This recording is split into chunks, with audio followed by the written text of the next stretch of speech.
Hi, team. Welcome to the Escape Podcast for Star Wars The Old Republic. Coming up, the basics of PvP in 4.0 and how you too can get Pierce and M1-4X. But first, a couple bits of SWTOR news and a shout out to our guild Alei Iacta Est on Jedi Covenant. Our broadcast astromech today is EPC 117. Hello, 117. How much PvP would I need to do to get you as a companion? 65,536 rounds. Nice. Okay, you and your 16-bit butt can get right there in that pot. That was some old style humor right there. Yes, it was. With me as always is Seema. Hi Seema, how's it going? Hey Max, going very well. Let's see, I spent some time this week going after, well, probably what everyone did. And you did too. We went and killed the Eyeless. Fewer times than we expected to, because we did run into an issue where when we went in with our group of alts where almost everybody was under level 65, we ran into the issue where the Eyeless was only bolstering people to 60. But the Eyeless himself was level 65, so when the tank is missing a lot and the DPS are missing a lot, it makes a very long, lots of dead people kind of fight. Yep. So that did not work very well for us. However, we did do it on our mains, and that was fun, and I went afterwards and did all the clicky things I had to do to get Dr. Logan as one of my companions. I did mess around with crafting again this week and sending out a lot of missions. I'm a little bit, it's strange because now the missions that go so quick, I kind of get into a rhythm and it's hard to get back out again because like I log in character, set off the missions, and maybe craft a couple things, log in the next character. And by the time I do the last character, I'm starting to think, well, some of those missions will be back already on the first character. Oh, yeah, they will. In fact, so it's like, when do you play the game? I sort of like, do I do one more round or do I just, oh, whatever. So I keep freaking but myself out. I did make a bunch of augments for myself. I didn't sell them. And I made some decisions between crit and alacrity, how many of each I'm going to use on my Merc healer. And I did that thanks to a very nice thread on the SWTOR forum started by Goblin Lackey, and worked out, actually, the whole thing worked out by Goblin Lackey. Spells it all out, says each class, how many crit augments you want and how many alacrity augments you want for each spec of each class. At each gear level, yeah. At each gear level, right, 216, 220, and 224. And yeah, and it even says like, so you want this many earpiece implants and enhancements that are crit, and this many augments that are crit, you know, and alacrity and stuff. So I at least got a foundation in there. So got all my augments set, and my gear is mostly all 216. I was kind of surprised to see. I guess I've been picking up quite a bit of gear lately.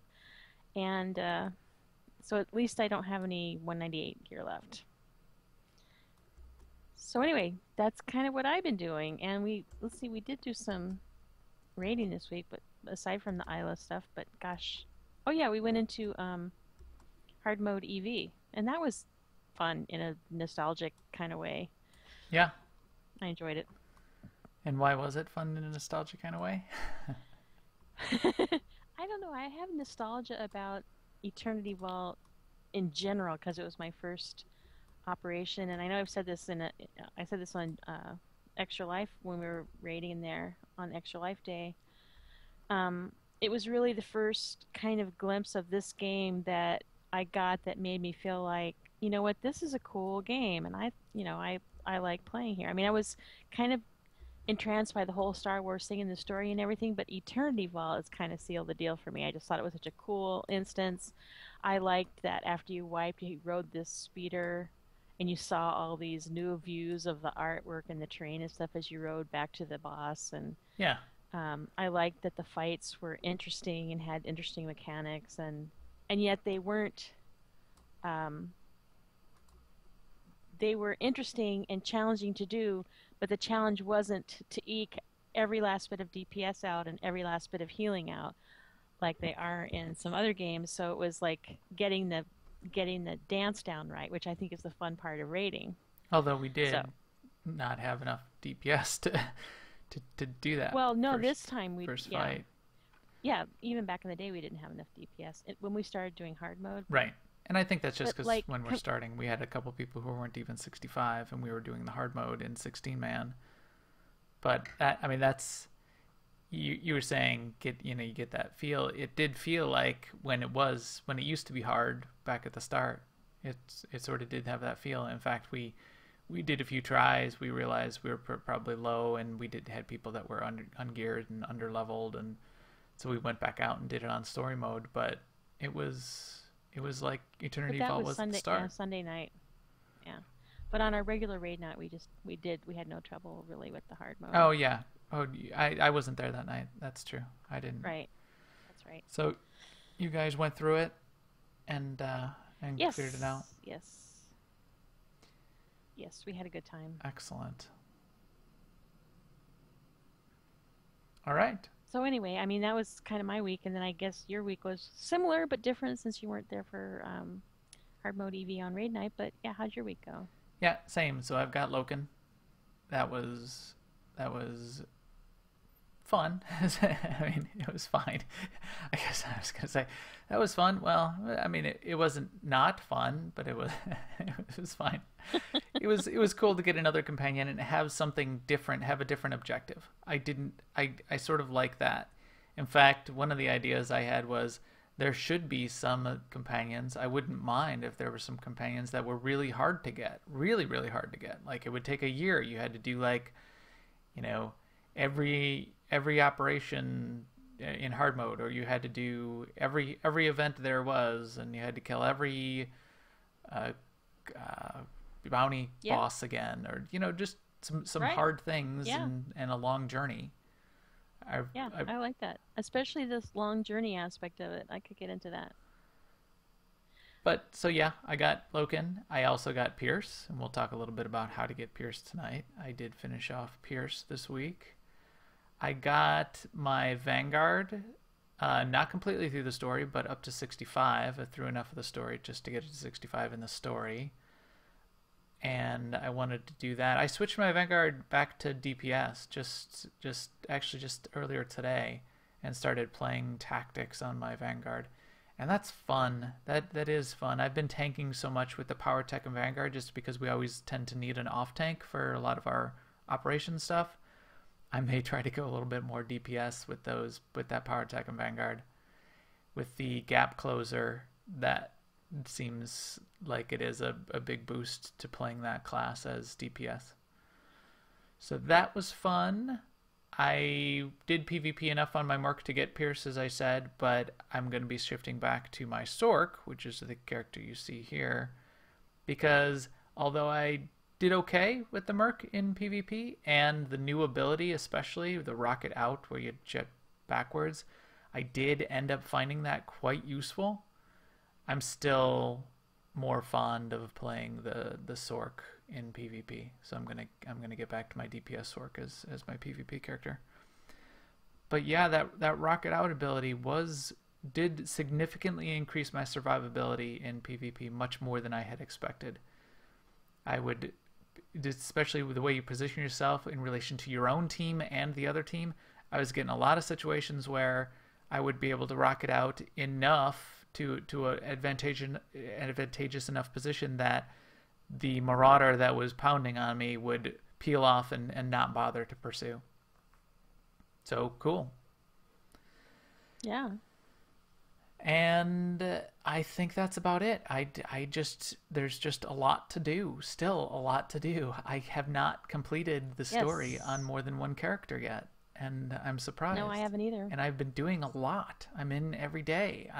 So it's. And we were talking about this in the pre-show, but I've only done one Star Fortress, and I feel like, yeah, I'm probably eventually going to get to all of them, but I'm in no rush. Yeah. So I will have a lot of content for quite a while because I got all those to do. I have all the companions to work on influence with. And one of the things I really wanted to do, which I still haven't really gotten into, is just the heroics on planets. And I know people are doing that for great XP and cash. Yep. And yeah, gotta do that. I have about a quarter of a spreadsheet done that shows the exact timing and additional notes that it takes to do each of the heroics. Although that's going to change a little bit after the patch this week. Because I hear you get more money if you go in a group. Really? More money? Yeah. Well, I mean, more XP and more money. More. I wonder if that'll be different after tomorrow. But it will change a little bit because doing solo things will be a little bit different after tomorrow, which we will talk about in just a second in the news. Now, an Imperial News Network report. So this week, patch 4.0.2 we're getting, and that's going to have a number of minor bug fixes. Things like, the agent gear, that the icon was bracers for everything, even for the pants and the head and the armor and everything. They fixed that. Some crew mission little inconsistencies here and there. Some deco fixes, fixing some mission reward stuff. So there's a long list of stuff of minor fixes. They also have completely put to bed, they think, the level 60 token issues that people were having, which is nice. Just keep in mind, though, if you get a level 60 from a token and you level them past 61 and delete them, you will not get a token refund. You can get a character reset, but only once. So if you delete it again after 61, you won't even get that character reset. So be very careful deleting characters, as always. Oh, that is interesting. They fixed it so with Treek, when you get her, you no longer get the little sets of armor that she had, the 2 little boxes, because they're no longer relevant. They also fixed a problem that we were seeing with I saw with some guildies, and Max even saw it on some of his characters, where there was a problem with utility points. You couldn't change them all the time and commit the change. You had to, log in, log out, or go back to your stronghold, or just get out of a raid instance or whatever. Yep. That fix is supposed to go in with this patch. Let's see, a few class mission fixes, and then there's also, if you actually go to kill or reject a follower, there will be a confirmation for that. Not where it's, a mysterious part of the story that, one action you take that later in life it's gonna mean that companion doesn't join you. It's more like you're shooting the companion and it says, "Are you sure you want to kill your companion?" Yeah, which is nice. But they were clear that if it's ambiguous and you still could lose the companion, but it sounded like if things will happen later in the story potentially as a result of something you do, there will not be a confirmation.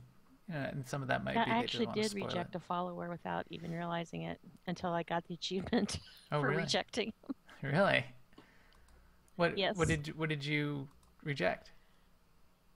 Zalek. Huh. I don't know if I did or didn't.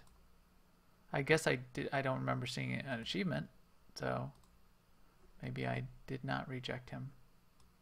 I guess I'll have to not reject him on another character to get, if there's achievement for, acquiring him, but I know there's an achievement for rejecting him. Interesting.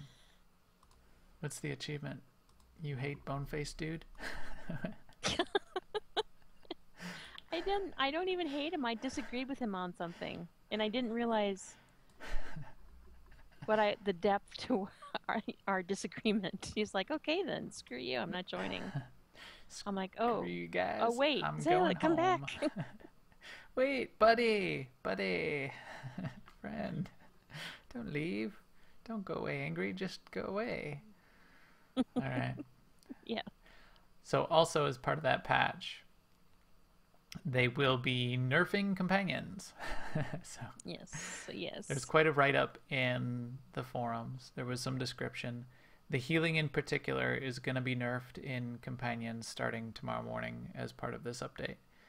They will actually be buffing a little bit or tweaking tanking in the way that works, increasing the aggro and tweaking one of the abilities. There's a pull ability where a lot of the tank companions have this ability where they'll pull in a bunch, they do like a mass grapple. It was pulling in like unaggroed neutral mobs and CC'd mobs. So they're going to fix that, which is nice. But they will be potentially significantly nerfing the healing that your companions do in healing spec. And I think we all recognized that it was pretty overpowered. It probably needed to be adjusted. It was a little bit of a surprise though, and it was the afternoon before, and it was discovered by data miners and wasn't really talked about until it was discovered by data miners, and now it's showing up the next morning. I don't know why they didn't sort of communicate ahead of time a little bit more.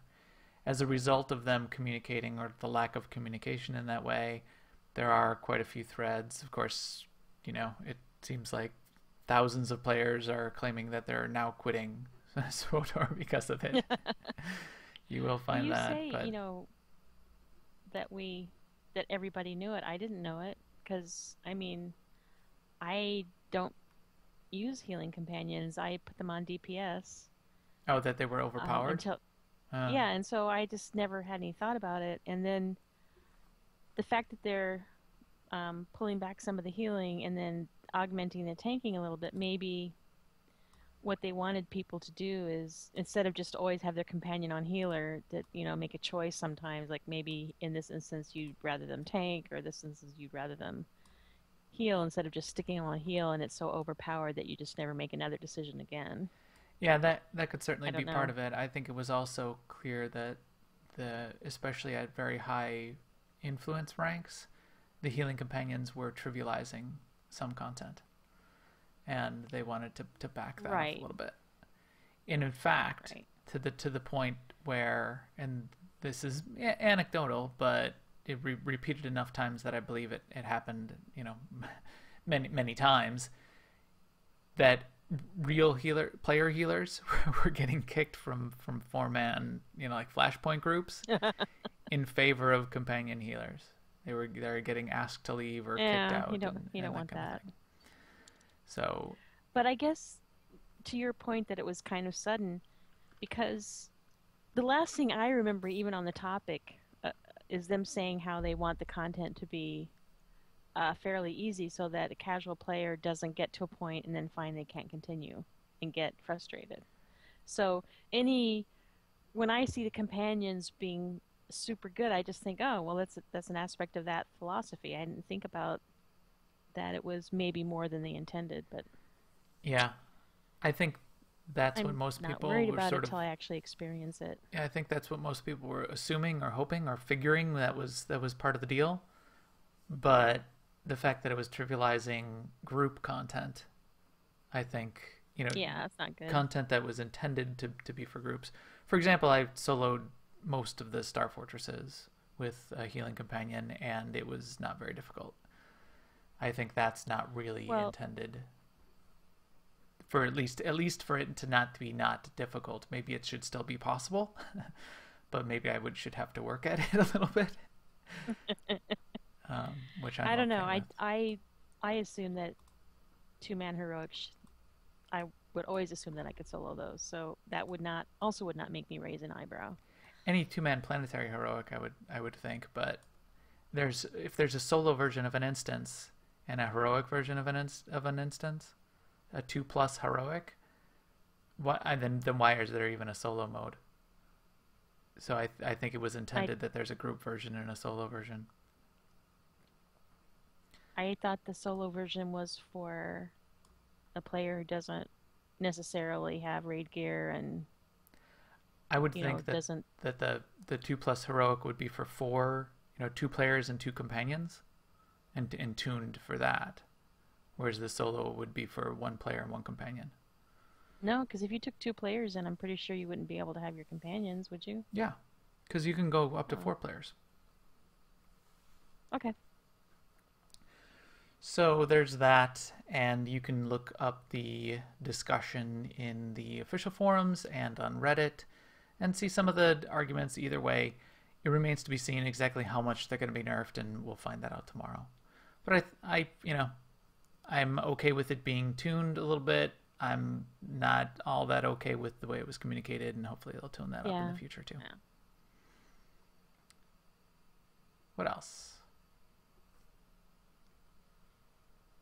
Oh, so Eric Musco did put a survey out, and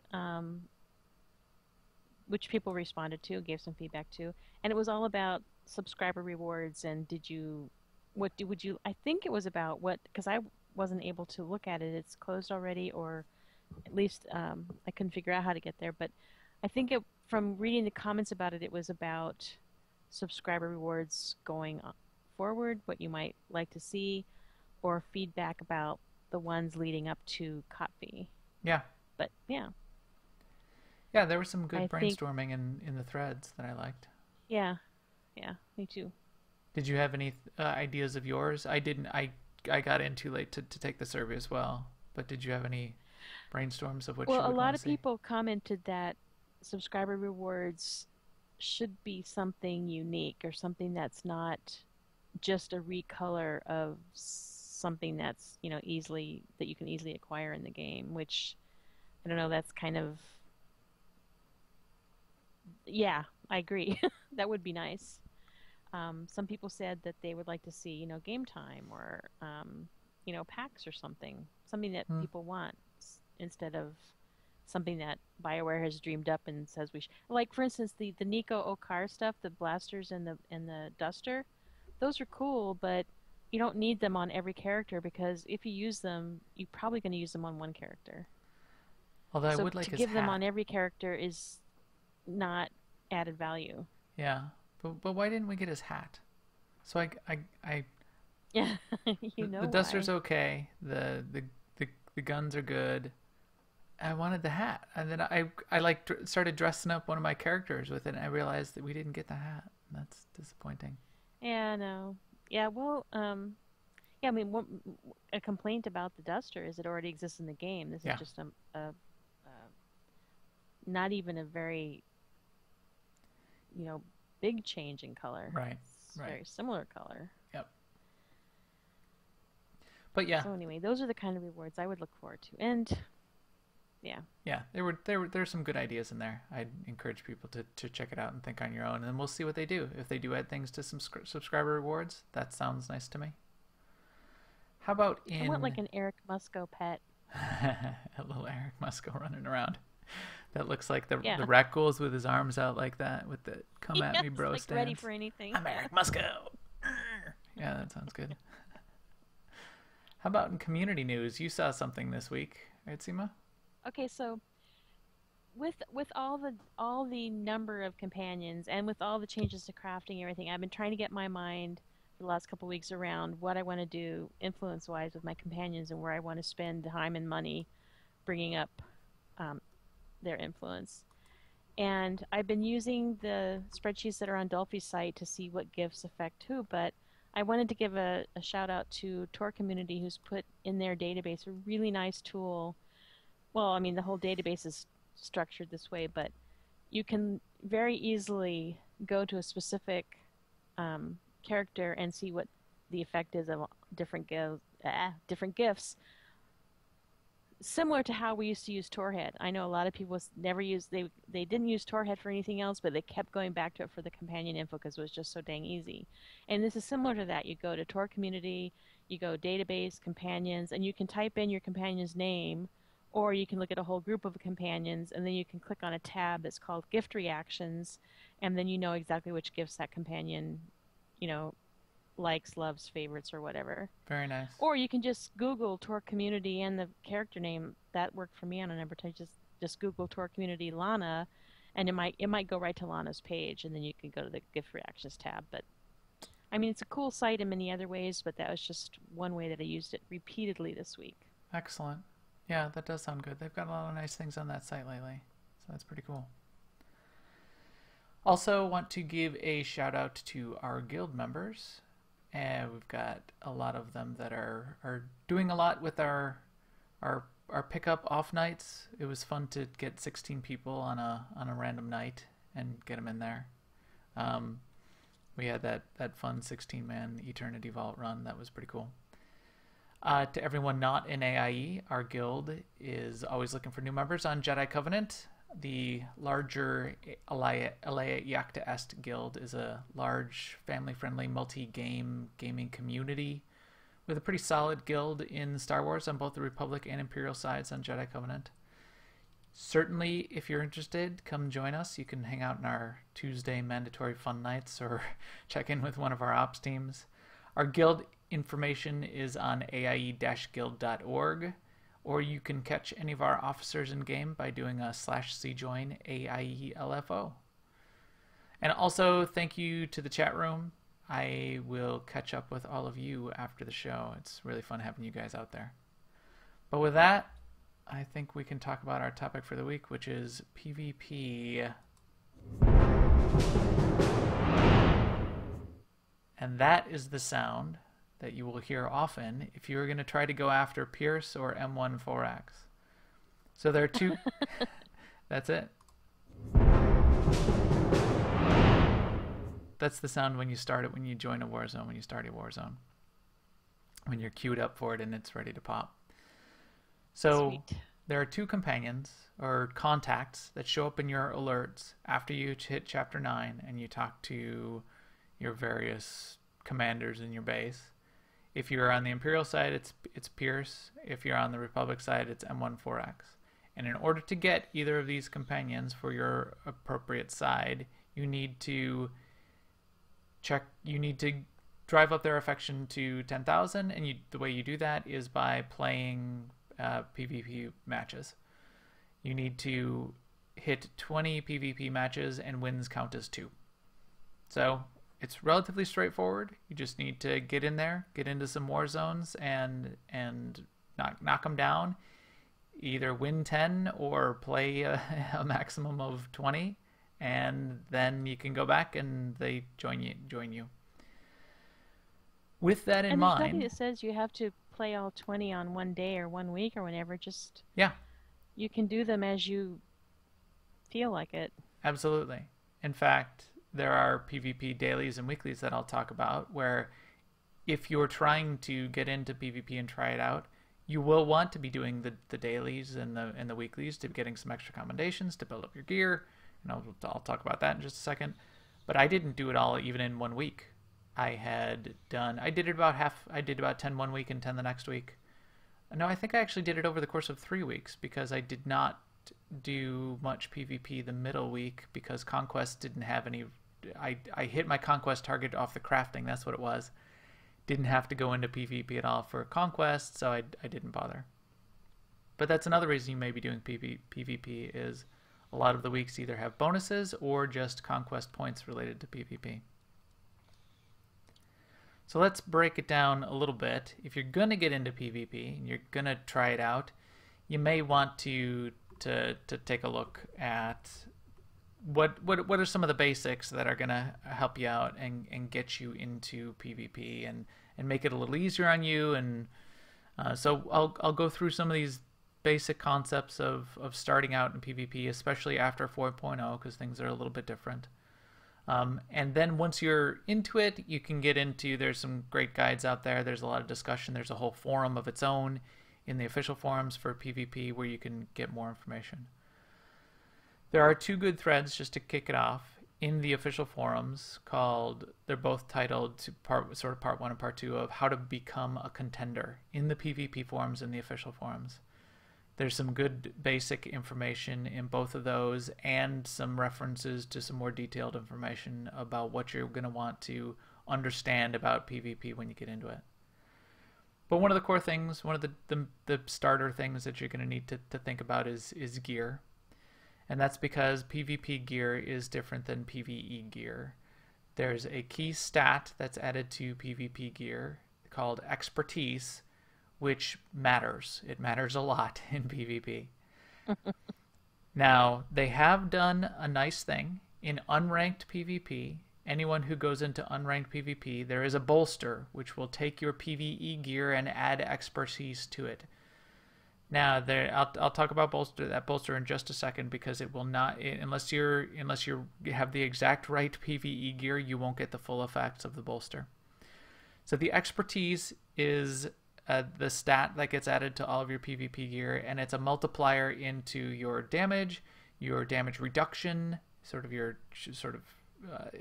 you could think of damage being done to you being reduced, and your healing abilities. Your damage output can be increased by up to about 60%. Your damage reduction can be increased by up to about 37-38%. And your healing will be increased to a maximum of about 20-21%. That does make a huge difference, I imagine. It's a huge difference, which makes expertise the #1 stat under most conditions. Again, we're talking about the basics. Under most conditions, expertise is the #1 stat you need to worry about. It also caps. There's a cap top level of expertise that you want to hit. That's your target, and it's 2018. If you have 2018 expertise, you have the exact right amount of expertise. You have the maximum expertise you should have and can have. If you have under that, if you have in the 1900 range, you're doing pretty good, and that's fine. If you have under 1900, then your gear isn't optimized for PvP, and there's some things you can do about that. One is you can get PvP gear. We'll talk about that in a second. But two is worry about bolster. Bolster will take your gear, add the expertise to it. If your gear is at about 190 for patch 4.0, so where we're at in the game, PvP gear is 204 or 208. If you just wear 190 gear in every gear slot on your character, you will end up with a little bit over. You'll end up with 1936 expertise, and that's because the crystals in both of your weapons will not be expertise, and those will then add up to the extra, which will get you to that 2018. So wait, so does that mean that if you just go run through Ziost and get that 190 gear, then you're ready to start PvP? Yes, exactly. Okay.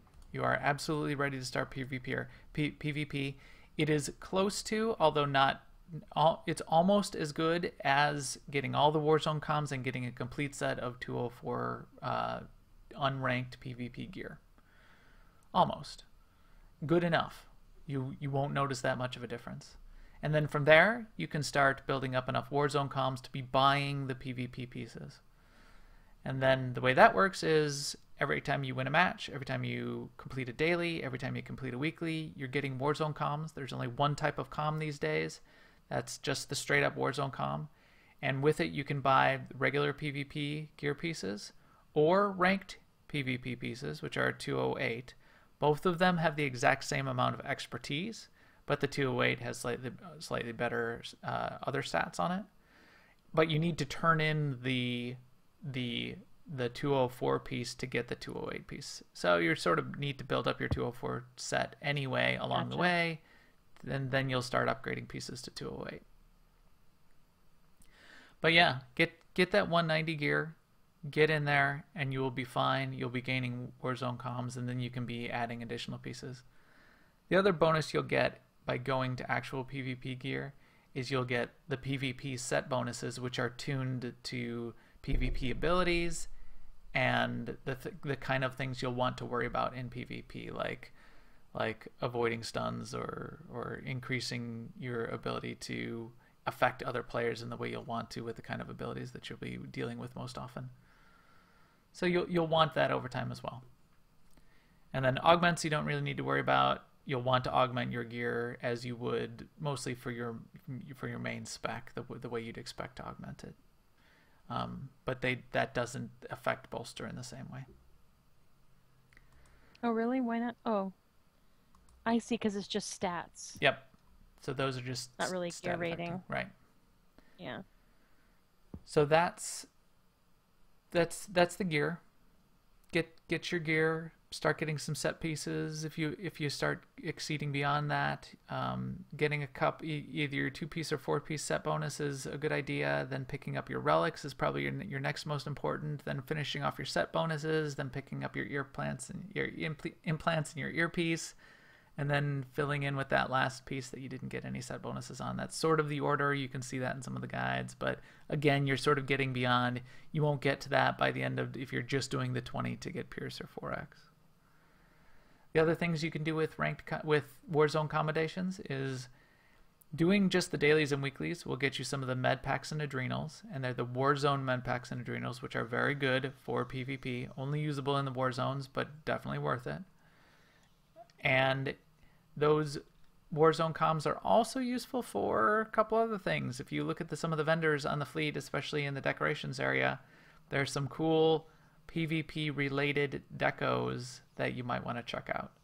Things like you can get a model version of the main strike fighter, or the main scout that comes from GSF, I think, with Warzone comms. The other thing I know you can get with Warzone comms that I really like is the custom hut ball stand for your stronghold, which gives you the hut ball on a stand where you can actually click it and give yourself a custom ability called throw the custom hut ball, and that hut ball counts down, and whoever's holding it when it counts down to 0 blows up.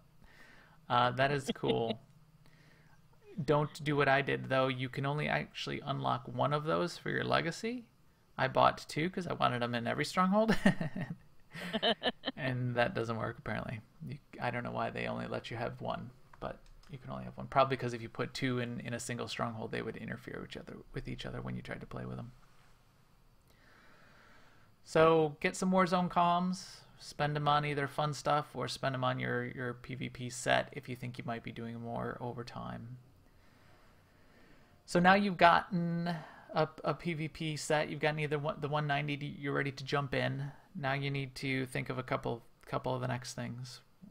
Those are, what roles are you going to be playing?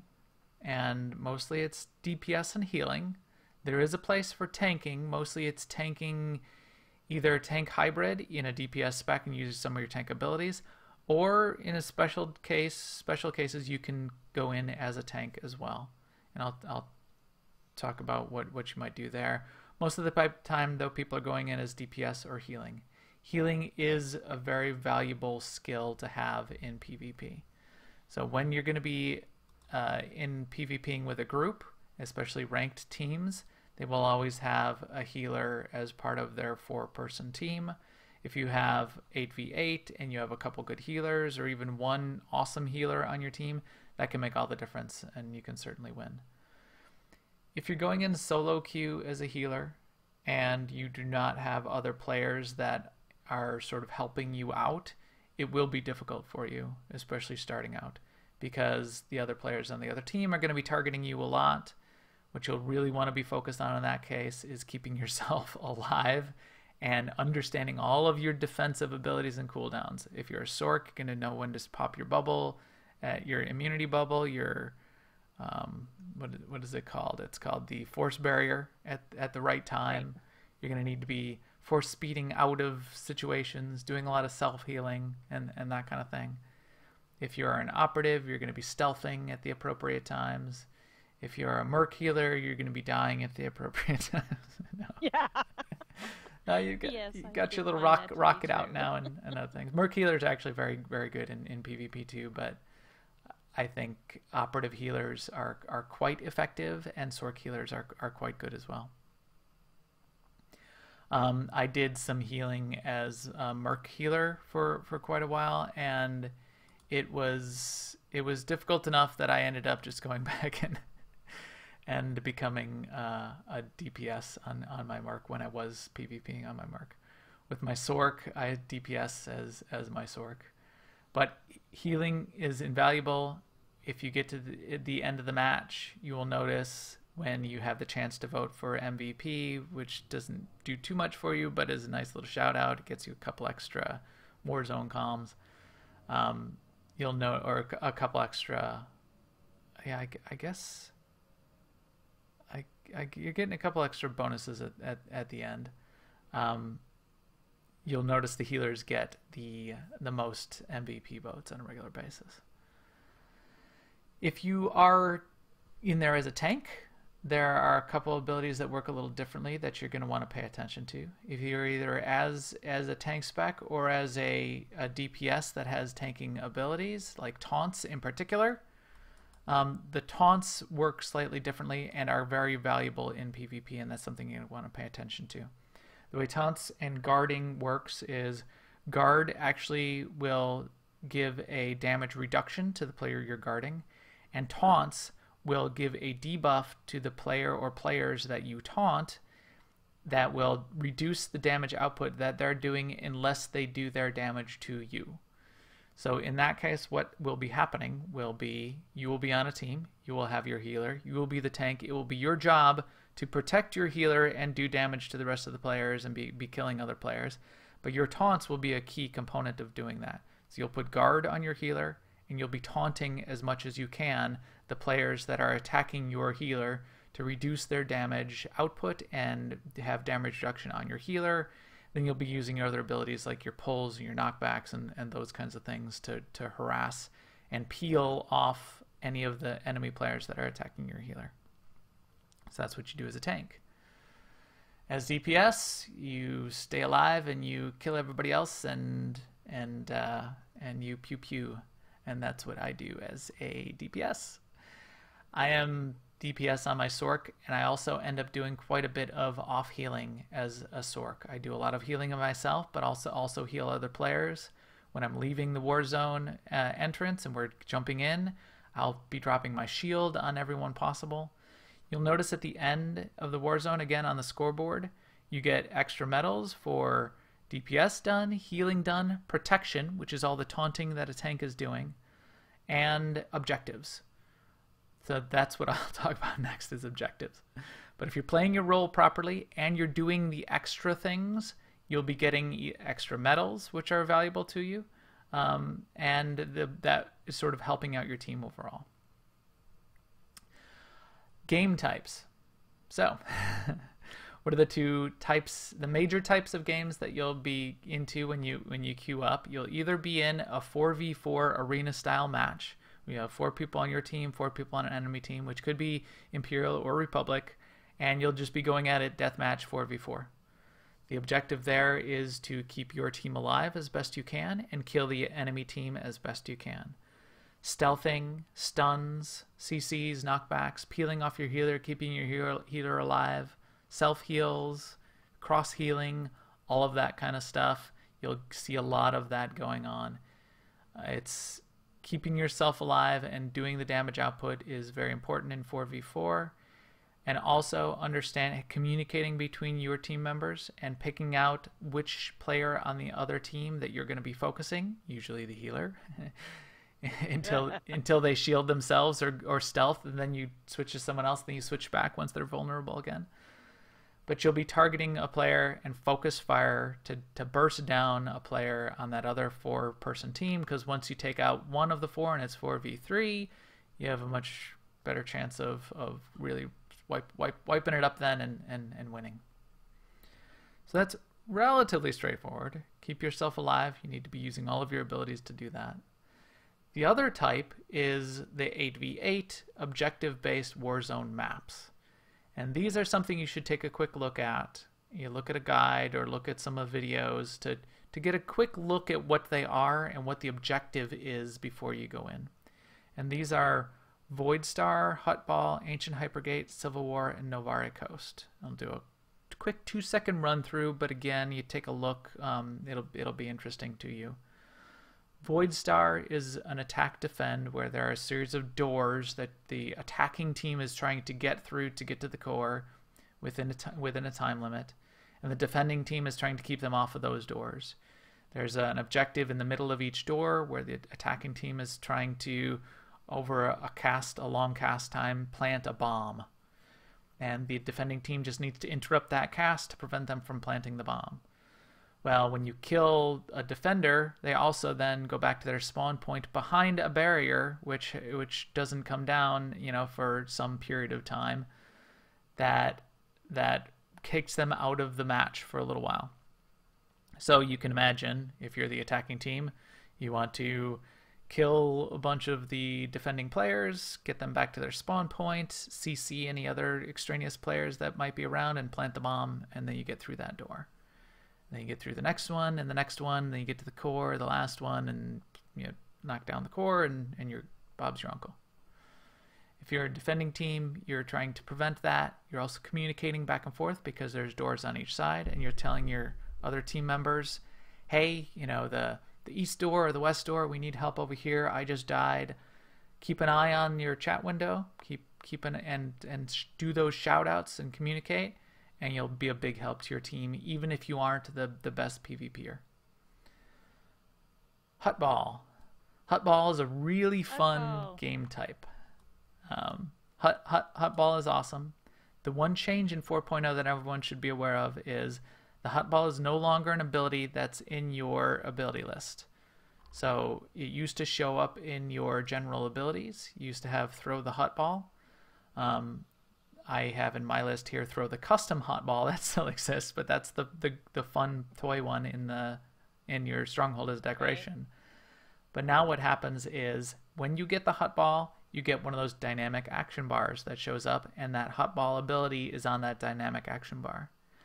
You can hotkey that dynamic action bar, and that's what I'd recommend doing. So I have Shift Control. I think Shift Control 1 is the first slot in that dynamic hotbar. That's what I recommend. Get that first slot especially on a hotkey so that you can on the fly be ready to throw that Hutball. Because the last thing you want to do when you're playing Hutball, you're unused to it, you're not exactly sure what's going on, and somebody throws the Hutball to you, you won't know what to do. You'll sort of freak out unless you realize where that's going to pop up and what you need to do to get rid of it. Otherwise, enjoy Hutball. You need to always be aware of where the ball is, where the enemy end zone is, and be moving the ball in that direction. Heal your ball carrier, move ahead of them a little bit, give them a place to throw to, be trying to get into that enemy end zone. Don't be lagging back, doing one-on-one duels way back on the other side of the map where the action isn't going on. That's not helping the objective. Ancient Hypergate is a relatively new one that came along with one of the newer ones. I mean, it's been out for a year now, but I think it came out about the time that Terra from Beyond came out. I don't remember where that. I think that might have been. It's sort of in that style. So if you look at Ancient Hypergate, there's a center section, sort of the mid that you want to control, and two major pylons. Typically, what happens is one team, one side controls one pylon, and the other side you're fighting against controls the other pylon. You need to control at least one pylon by the time they count down to 0. So never leave it unguarded. And typically you're always going to want 2 people guarding it, or one person who's very good at calling out for defense, because there's some trickiness with the way a stealth character might be able to cap it, because it's only a 6-second cap. If they force you to blow one of your stun breakers and then they CC you and cap it, that a stealth character can do that under certain circumstances.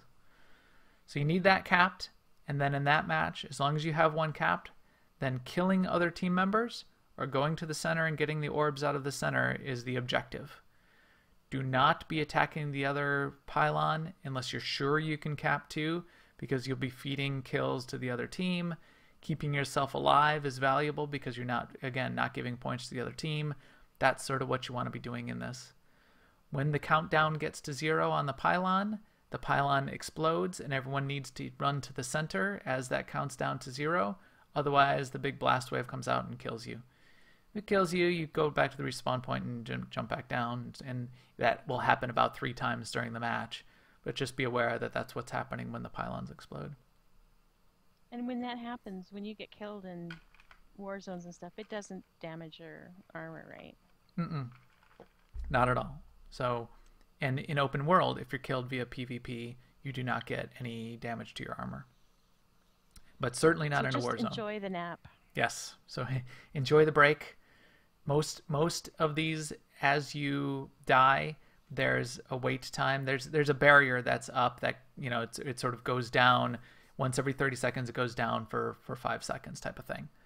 So you may have a little bit of a wait every time you die, and that's to sort of govern the flow of the battle, as you can imagine, to some degree. So not only are you taken out of the direct action, go back to a spawn point, but you might have a little bit of a wait.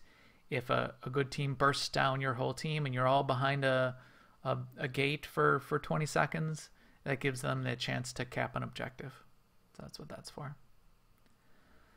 Last two to keep an eye out for. One is called Civil War. It's on Alderaan. There are two giant, if you look up in the sky, there's two giant sort of battle cruisers where each of the team is spawns initially. And there's 3 turrets across the middle of the map. Mid, grass, and snow. That's what people will call them, because one is a sort of a snow area and one is a more of a grassy area on the right and left. But depending on which side you're coming from, which could be either side, right and left, it might not work. People call them grass, snow, and mid. You need to control 2 of those turrets, or you need to control any of those turrets to be damaging the enemy ship. If you control 2 or 3, obviously you're damaging the enemy ship faster than they're damaging your ship, and that's the objective. You need to do damage. If you're controlling 2 and they only control 1, well, you're doing twice as much to their single turret. You'll win. But if they have twice as many points as you, they can win with only holding 1 turret, for example. So this is a case where a team can get so far ahead that there's not really a way that you can catch up and win. You'll have to keep an eye on that. Trading off turrets, thinking that you have 2 turrets and your team is going to go, you're going to be a hero and go cap the 3rd turret.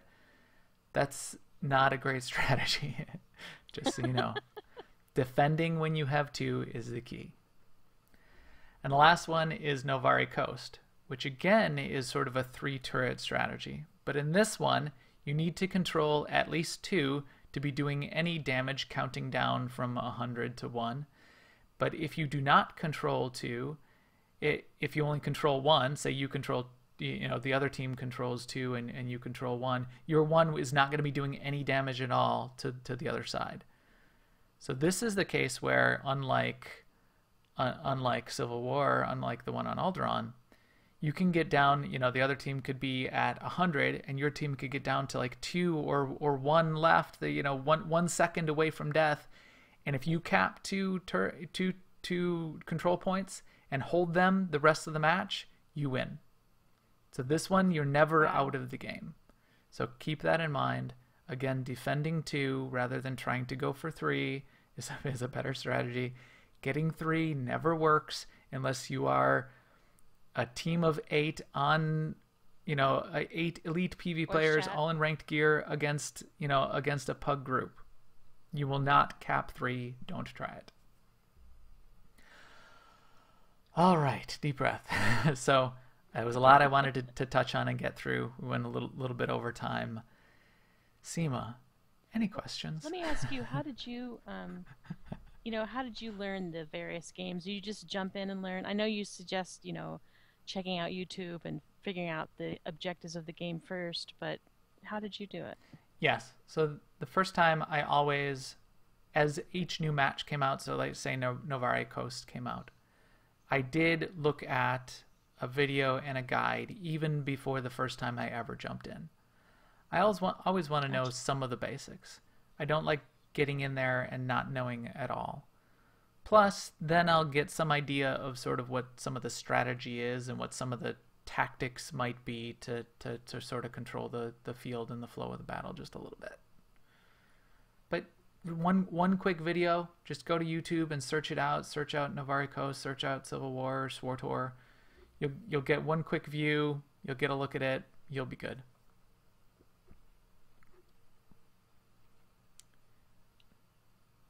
The other thing that you get off of going to YouTube, while I'm thinking about it, is if you want to learn how to play your class as a PvP class, it's valuable to go to YouTube and check out someone playing your class in PvP.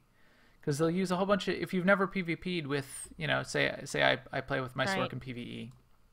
If you've never PvP'd with it before, you realize there's a whole bunch more abilities. The utilities will be slightly Right. different, and you'll be playing it quite a bit different than you probably were in PvP. And you want to sort of get some hints by doing that. People that are very into PvP will do that a lot. They'll watch a lot of other videos so that they can sort of hone their their rotation, their reaction, what they do in certain circumstances, how they defend against that darn marauder that keeps leaping on top of them and and Right. ravaging them and that kind of thing. So that's a good tip too. But what little PvP I have done, it it is there's all the abilities that I consider my go-to abilities are like almost second tier now because you the ones that you use instead all the movement controlling and slows and all that stuff that I never use in PvE, you have to put them on some kind of a comfortable reachable button. Yes. Yes, all your CCs, knockbacks, all your defensive abilities, and the kind of DPS abilities that you're going to be doing in PvP are 9 times out of 10 going to be the ones that you can do on the move. If you're standing still in PvP, you die. So you're going to be doing much more of your insta-casts. You're going to be doing some cast abilities to maybe set up some more of your insta-cast. And bursty type abilities are preferred in PvP as well, because that's how you kill people. If you just get them down halfway, then their healer will heal them up. It's when you can sort of whittle them down, and then unleash a whole bunch of your burst abilities. That's when you blow people up and you kill them.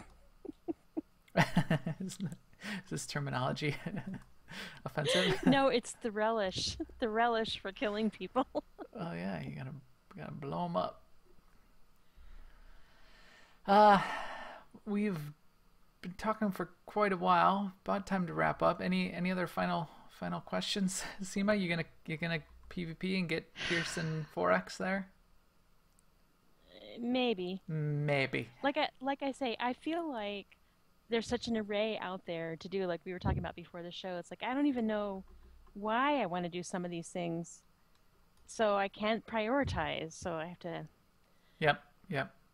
dig in. There's so much stuff going on and so much stuff to do. The other great thing to do with PvP is get a group of friends, get on voice chat, and have fun with it. That's the best way. Because even if you're Yeah. all getting pounded Yeah. into the ground, you'll all be like I mean, that's true. laughing and goofing off, and that's a fun way to go about it. Oh, look, their focus firing me again. I'm laughing. And you can, Max, come get this guy off of me. Why are you so terrible? Too late. Why are you way over there? What are you doing?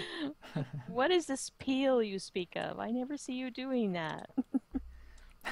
1 minute. I'm totally gonna solo this guy. I'm totally gonna solo cap this turret. The Oh, third I'm one. dead again. Look at 3. Wrong. Yep. So Right in the middle. I don't do it that often. I used to do it a whole bunch more, but maybe we should do some PvP nights on Jedi Covenant with the guild or That'd be without. fun. Yeah. We'll get that going Yeah, again whoever and wants jump in to. and Yeah.